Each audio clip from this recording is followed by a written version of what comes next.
Hey vinyl friends and vinyl community, it's Brian from Brian's Vinyl Records, and it is Monday, the Monday before Thanksgiving, or as we vinyl collectors like to say, the Monday before Black Friday Record Store Day. It's time for Vinyl Editions. Stay tuned.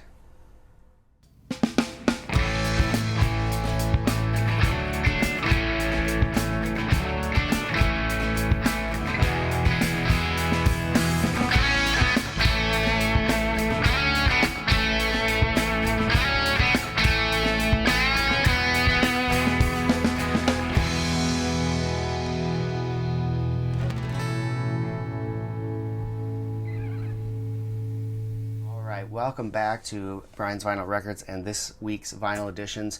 I almost had a really small batch, but I was watching a friend, Eric Weinbender's video this week, and in the video he talked about his Judas Priest collection and how he had all the Judas Priest albums except for one, and I mentioned to him, hey, I saw that in the wild, this is the price, and I can grab it for you if you need it. And so I ended up at the record store this morning, and so we'll start there with what I got here. This one here is Alice Cooper's Killer album, and I don't know this album. I'm not familiar with this album. I see it a lot in the vinyl community, and I do like Alice Cooper, and it was $2.99, so I decided to go ahead and give it a shot. It looks pretty good. I think everything in it looks like it's playable, play through, and it just needs good cleaning. So pick this up to add to my collection, this Alice Cooper's Killer album. So looking forward to spinning that one. This one's fun. Pick this up. This is a soundtrack. And I do a podcast about movies, and we were talking about holiday movies. And one of the things that came up was the song Jingle Bell Rock. And now every time someone hears the song Jingle Bell Rock, it makes them think of Lethal Weapon. And I was just perusing in the store and found this Lethal Weapon soundtrack. And normally I probably wouldn't have picked this one up because I don't know anything on it. But the fact that it says all songs are performed by Eric Clapton and others on here, it's Eric Clapton. So I'm going to pick it up. So here it is, Lethal Weapon's original motion picture soundtrack. Looking forward to giving this a spin and seeing what Mr. Clapton put on here. So here's Lethal Weapon. It does not have Jingle Bell Rock on this, so I'm not sure if it was from this movie or one of the others. But anyway, Lethal Weapon soundtrack. And then finally I picked this one up today, and I was watching Melinda Murphy's video, and she was comparing her US version of this album to a MoFi version of the album, and mentioned that I have been looking for this album and just never see it in the wild. And she offered to send me hers, and I told her I might take her up on the offer, but lo and behold, I found it in the wild finally. Toto 4, with the songs Africa and Rosanna on it.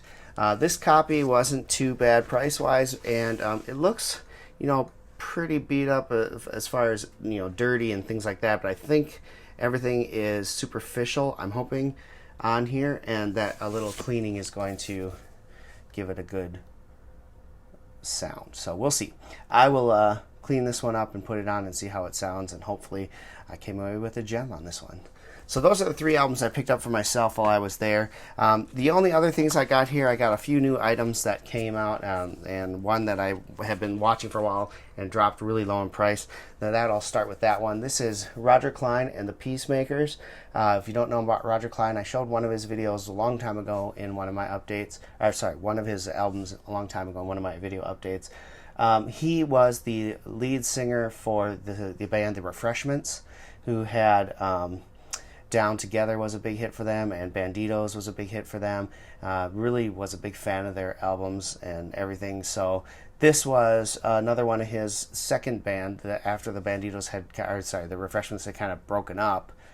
He formed this band with some of the members of the Refreshments, and then they went off, and they've been together for years now, putting out albums, and they're fantastic. So this one has been on my wish list for a while, and it finally dropped on Amazon to like $11, so I finally picked it up, and it's, of course, fantastic. So this is The Independent, and a great record, so real happy to have that.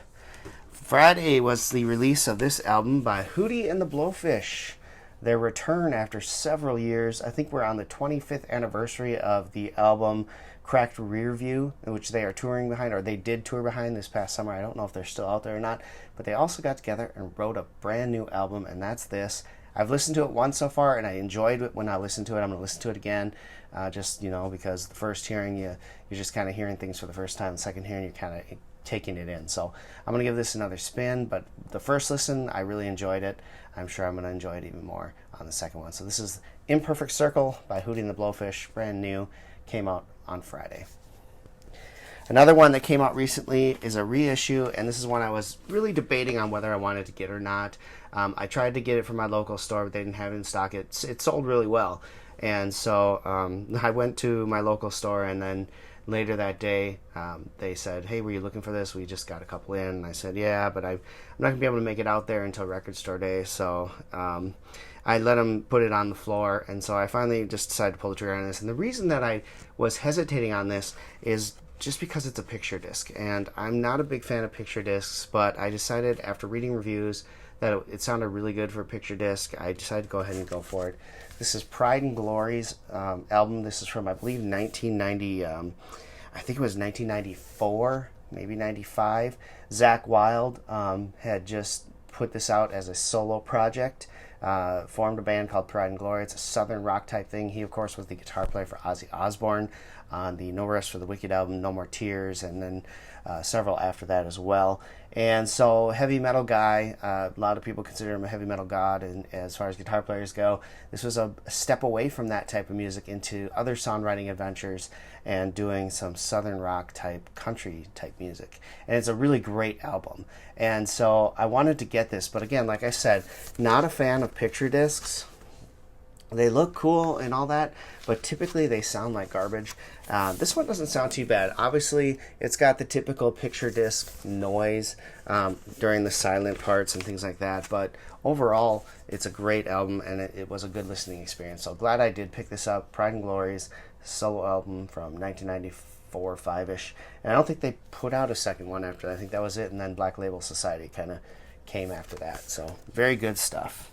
And then I wanted to show you guys, so for my buddy Eric, I picked this up for him. I'm super excited to get this to him. He is a huge Judas Priest fan, and when I watched his video and saw that he didn't have this album because it's super expensive, and I understand not being able to afford an album like that. And when you look at it, you'll see why it's super expensive. But this was a concept album, and it is one of those that people either really like or really don't like, I guess. I've never heard it, so sorry, Eric. I'm going to take this for a test spin because I want to hear what it is. So I hope you don't mind. I will be listening to this before I send it your way, but it is yours. I will not keep it, even though it'll probably sound great and I'll probably want to keep it. But here it is. This is Nostradamus. It's a nice, hefty box set. Really cool. And typically, I believe this goes for $100 and up, if not more.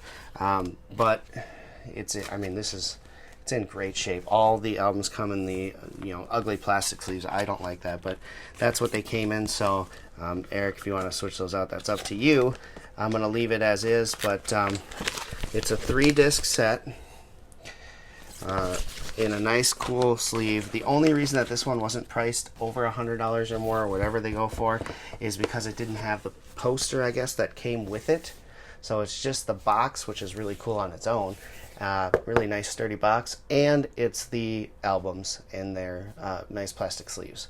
So that's what's in here, and I got it for a pretty good deal, and I think Eric's going to be really happy with it. So Eric, after I give this one a spin, this will be heading your way. I hope you enjoy it. So that's it there. And that's everything I got this week, guys. It is record store day this Friday, Black Friday. I do not partake in Black Friday shopping, at least not in stores. I did it one time, did not like it. It was awful. I avoid it like the plague. But I do, for the last several years, go to record store day on Black Friday because that is my kind of people, and that's what I like to do. So this year I will be heading out bright and early for record store day to pick up a few items.